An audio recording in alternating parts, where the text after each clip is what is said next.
Hey guys, Kaylynn here. I'm going to do something different and share today's devotional about devotionals. I think in this quarantine time, one of the things God is doing is inviting us to really dig deeper in our relationship with Him.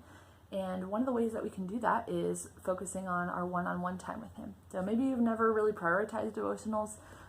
Maybe it's not part of your normal routine, and that's fine. But what a cool way and a cool opportunity that God has provided for us to really kind of dig into that and to see what that looks like. So that's what we're going to talk about today. So first of all, when I say devotional, I'm talking about like time alone with God. We call it solo time. It's just that set apart, quiet time that you're spending with God. So why should we do it? Why should we have devotionals? First of all, because Jesus did. We like to kind of follow His model. Jesus is the Son of God.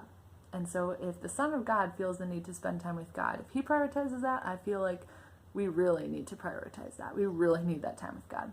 So we see in Mark 1:35, it says, "In the early morning, while it was still dark, Jesus got up, left the house, and went away to a secluded place and was praying there." Again, that's Mark 1:35.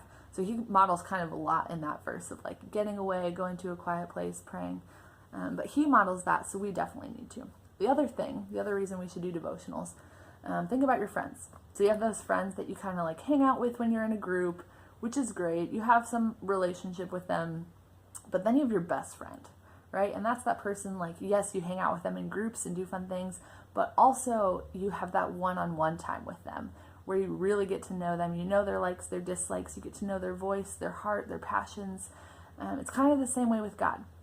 So I've heard a lot of people, sometimes myself included, use the excuse of, well, I go to church on Sunday, so I have a good relationship with God.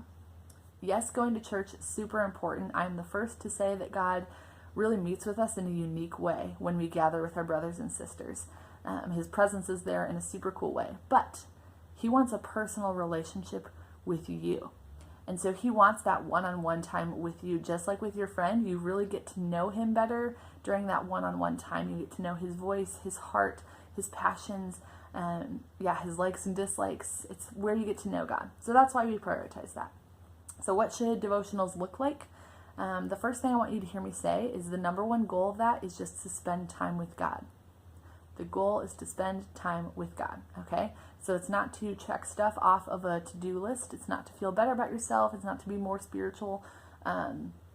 It's not to make yourself feel less guilty. It's to spend time with God.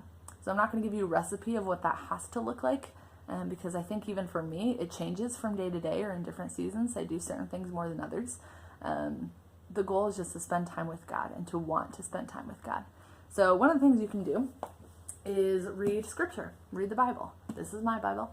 I think it's important to note that it does not say anywhere in here that you have to read 10 chapters a day. You can, great. But if you're reading just to check off a to-do list or to, make yourself feel more spiritual, I don't think that's what God's going for. I think He wants us to read this with the intention of getting to know Him better and the desire to hear His voice. So, which is crazy to think about, that the God who created the universe actually wrote these words. Like, these are from God. That's crazy if you actually think about that. We should be really excited to want to read this. Like if Drew, my husband, wrote me a letter, I think it would make him kind of sad if I was just like, hey, are you happy? Like, I read your letter, to check that off the list. I think the reason I should read a letter from my husband is to hear his voice and to get to know Him. And it's kind of the same way with this. Like, we read the scripture to get to know God, to spend time with Him. So reading scripture is one thing you can do. You can journal. This is my journal. I'm not a natural journaler, but sometimes it helps me to like write down my prayers. So I kind of like write God letters basically to help process things. But then in your time of praying, whether that's through journaling, whether that's out loud, whether that's in your head, I think it's also important to spend time listening. And that's something I'm really bad at, I'm going to be honest. And maybe it's something you haven't practiced a lot. But I'd encourage you to do that, to just practice. And the more you do it, I think the easier it is to hear God's voice. So just start by finding a quiet place, trying to like quiet your heart and thoughts and just say, okay, God, I'm listening, speak to me, and see if He says anything. And sometimes, honestly, I don't hear anything. And sometimes I feel like my brain goes on a crazy train of thought. But sometimes I feel like God's directing my thoughts and I feel like I hear something. And yeah, so make sure we're spending time listening as well. You can worship, listen to music, you can meditate, which is basically just thinking about scripture or God. You can go for walks in nature. That's one of the ways I best connect with God, is just outside in nature. It's easier for me to listen to God there. So those are a couple of things that you can do. Feel free to comment below ideas that you have or things that you've done. You can also they have like devotional books. So like this one is one that I went through at one point, 100 Days to Brave by my girl, Annie F. Downs. They have like teen devotionals. They have stuff basically for everybody online. So you can find a good one of those, and helps you go through scripture and kind of has some thoughts. So yeah, find a time that works for you. Jesus did it in the morning when it was still dark, apparently. For me, I don't function well then. I do like to do it in the morning, but some people aren't morning people and they need to do it after school or before bed. Just find a time that works for you. Again, it's not based off a to-do list or guilt. It's just to spend time with God. He just wants that time with you. He wants you to know Him. He knows you more than you know yourself. So He wants you to kind of, be able to know who He is, to know His voice. So,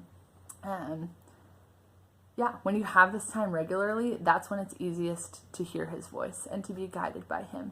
So I hope you take some time today, this week, this quarantine, to just look at what that looks like a little bit more, to dig in and to explore that. So that's all. Hope you learned something, and enjoy the rest of your day.